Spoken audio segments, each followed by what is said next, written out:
ассалому алайкум бародаро. Биёин ёд мегирем ба заршандаҳо ҷудо кардана. Тарзи якумша мо уҷа ёд гирифтем бо ёрдами КТУ буд. Ана ки тарзи дуюмаш имрӯз ёд мегирем. Ном дора ба заршандаҳо ҷудо кардан бо ёрдами фарқи квадратҳо. Ана ки калимаи фарқи квадратҳоро ӯзма шумода осона карда мефаҳмонам. Якумаш ки сар мекунем дар бораи чӣ? Агар ки хоҳем ки ҳамин мавзӯъро хушудтар фаҳмед, аввал тамошо кунед мавзӯи формулаи зайғи мухтасар фарқи квадратҳоро.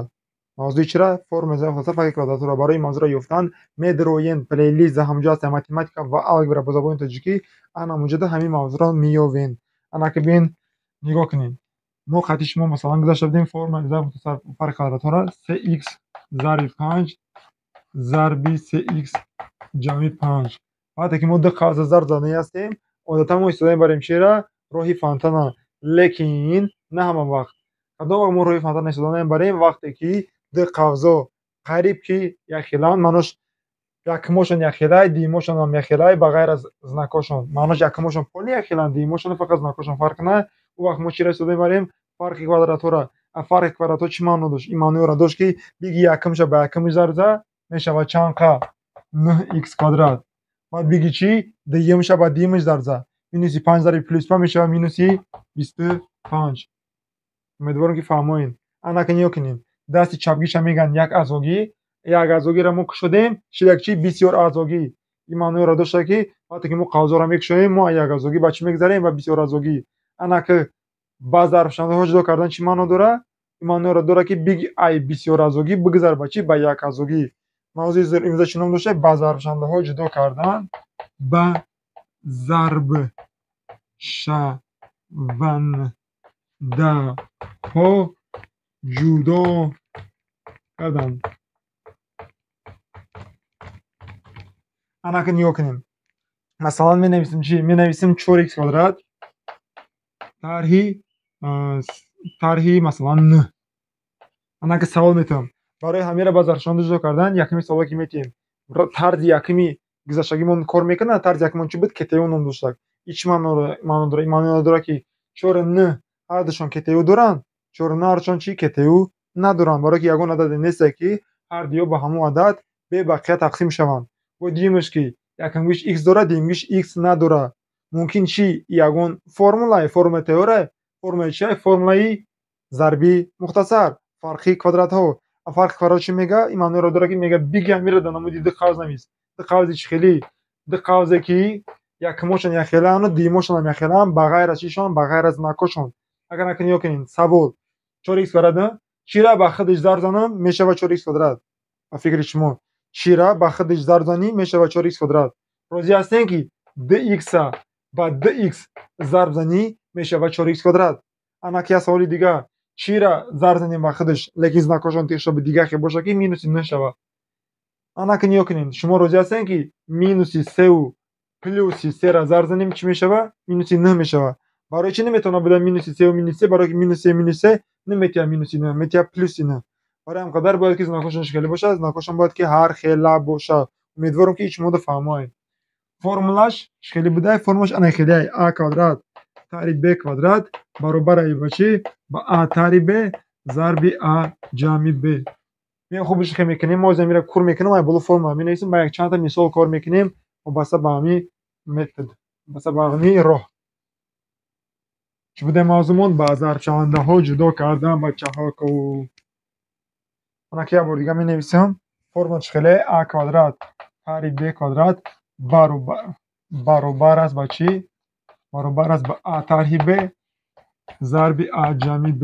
ана ки як чандтаи дигар мисол кор мекунем. масалан 25х квадрат тарҳи 1. савол КТУ кор мекунад дар ин ҳолат? КТУ дар ин ҳолат кор намекунад, барое ки 25 1 ба ягон чӣ тақсим намешаванд. тақсимкунандаи умумӣ надоранд. ана якумш х дорад, дуюмиш х надорад. значит чиро истофода мебарем? Тарзи дуюма. тарзи дуюмон кор мекунад дар инҷа? Тарзи чӣ? фарқи квадратҳо. тарзи фарқи квадратҳо дар инҷа кор мекунад. барои чӣ? барое ки дар инҷа фарқ аст. фарқ маънои тағйират дорад. ана бояд дуюмаш ки ду қавс кардан мумкин аст. ду қавси чӣ хеле мешавад?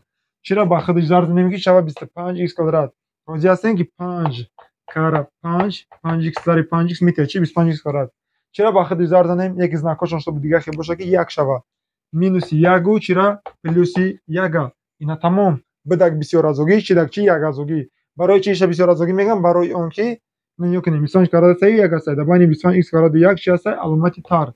اما که حالت میبینیم در بین دو قوس.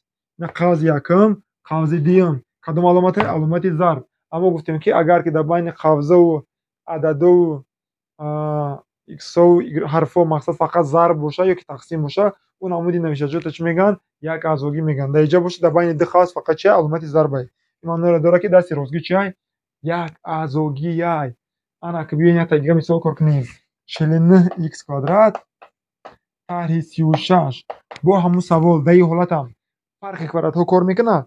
فرق کвадрат ها کار میکنه. برای چی؟ برای اون که x کвадрат است ایجاد x نیست. تا قوس میکنیم میگیم که چی را به خودش ضرب کنیم که 49 x کвадрат شود.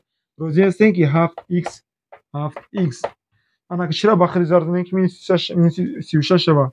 روزی هستیم که -36 و +6 نه با گفتیم چی کار کردیم؟ بازارشان ها جدا کردیم. انا که کار میکنیم یادت مثال مشکل تر با همین تمام.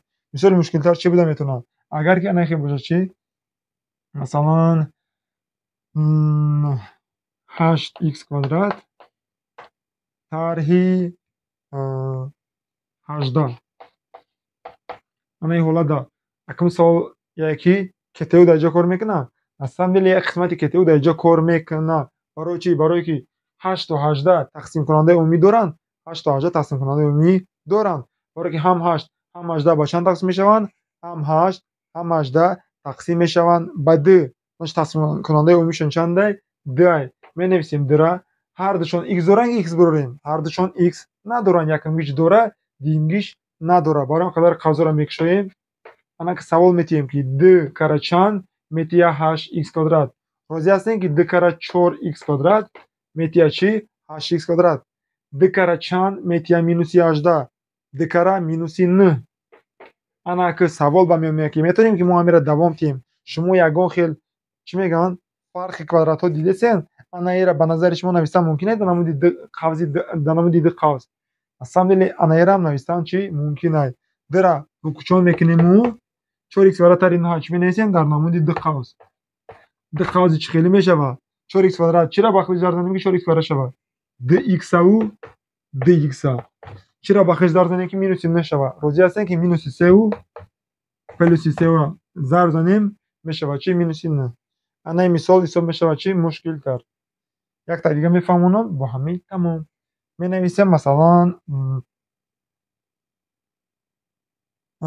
50x کвадрат طرح 2. اما این حالا دم یکمی سوالی که میتیم چیه؟ کت اوی هر دی همی تقسیم کننده عمومی دارن. ما در نظر داریم مزیرش کوفیسینتشون. نه 50 کوفیسینتش باشه 2. هم 50 هم به 2 با چند تقسیم میشوند؟ هم 50 هم به 2 هم 2 با تقسیم میشوند با چند؟ به 2. تقسیم کننده عمومیشون چنده؟ 2. قوس میکشیم میگیم که 2 کره چند میتیه 50x کвадрат. 2 کره 25x کвадрат میتیه چی؟ 50x کвадрат. 2 کره چند میتیه؟ -2. روزی هستین که 2 کره -1.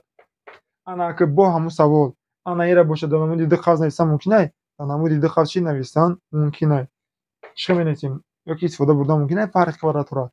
فرق کвадратورا استفاده بردن در اینجا چی ممکنه؟ می‌نویسیم 2 میکشیم دو تا قوس میگیم چی با خودش ضرب کنیم که 25 کاره شود 5x ضرب 5x.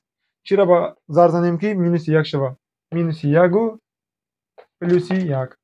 با همین چی تمام. امیدوارم که شما فهمید. اگر سوال باشه نمره واتساپ ما یه دیگه 502 01 43 43 میتونین نویسین و ما شما جواب میدم سوالاتون. خیلی